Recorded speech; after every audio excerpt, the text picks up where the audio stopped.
Hello football fans, বার্সেলোনার উদীয়মান তারকা লামিন ইয়ামালকে দলে টানতে মরিয়া হয়ে উঠেছে পিএসজি।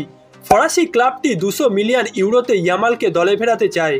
চলতি মৌসুম শেষে পিএসজি ছেড়ে দিচ্ছেন ফরাসি তারকা কিলিয়ান এমবাপ্পে এবং এখন থেকেই তার বদলি খোঁজা শুরু করেছে ফরাসি ক্লাবটি, যেখানে তাদের প্রধান লক্ষ্য বার্সেলোনার টিনেজার লামিন ইয়ামাল।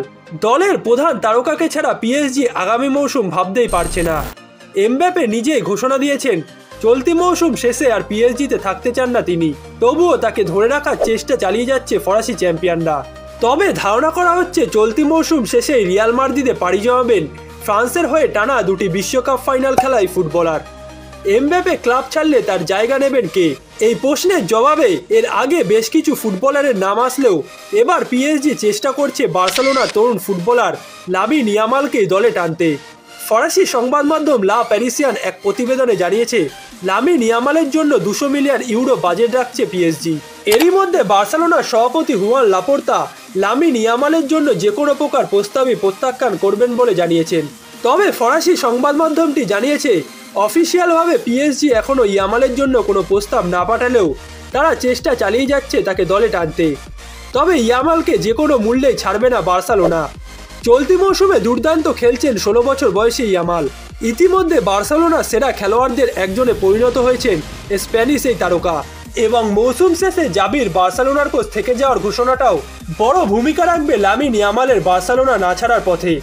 গত জানুয়ারিতে কোচের পদ ছাড়ার ঘোষণা দিয়েছিলেন জাবি হার্নান্দেজ, তবে এ মৌসুম শেষে বার্সেলোনা ছাড়ার সিদ্ধান্ত থেকে সরে এসেছেন এই স্প্যানিশ মিডফিল্ডার। আগামী মৌসুমেও কাতালান ক্লাবটির ডাগআউটে দেখা যাবে তাকে।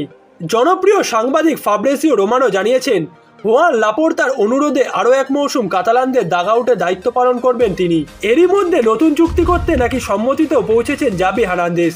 পরবর্তী মৌসুমে বার্সেলোনায় থেকে যাওয়ার বিষয়টি নিয়ে জাবি বলেন, আমি আমার সিদ্ধান্ত পরিবর্তন করেছি শুধুমাত্র বার্সা প্রেসিডেন্ট লাপোর্তার অনুরোধে এবং খেলোয়াড়েরাও এটাই চায়।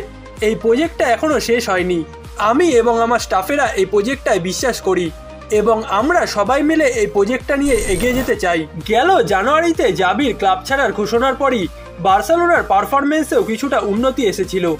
সর্বশেষ রিয়াল মাদ্রিদের কাছে হারার আগে লিগে টানা 10টি ম্যাচে অপরাজিত ছিল বার্সেলোনা। গুঞ্জন আছে 2024-25 মৌসুমে বার্সার পারফরমেন্সের যদি উন্নতি না হয় তাহলে Pep Guardiola, Luis Enrique, Mikel আর্তেতার মতো কোনো হাই প্রোফাইলের কোচকে রাজি করানোর চেষ্টা করবে বার্সা। তবে বর্তমানে জাবির বার্সেলোনার কোচ হিসেবে থেকে যাওয়ার ঘোষণাটি পিএসজির লামিন ইয়ামালকে দলে টানার স্বপ্নে জল ঢেলে দিতে পারে।